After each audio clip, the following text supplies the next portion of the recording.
দল বিভিন্ন টিভি চ্যানেলের মাধ্যমে এবং নির্বাচন কমিশনারের যে তথ্য, সেই তথ্যের ভিত্তিতে আপনাদেরকে বলছি 41,495 জন জনগণ ভবানীপুর বিধানসভায় তারা বিএলওর কাছ থেকে ফর্ম নিয়েছে, কিন্তু ফর্ম আর ফেরত দেয়নি।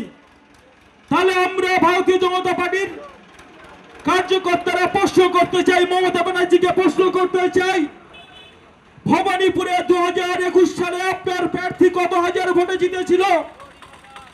21 সালের বিধানসভার রেজাল্ট ঘাটলে দেখা যাচ্ছে আপনার প্রার্থী 28,000 ভোটে জিতেছিল।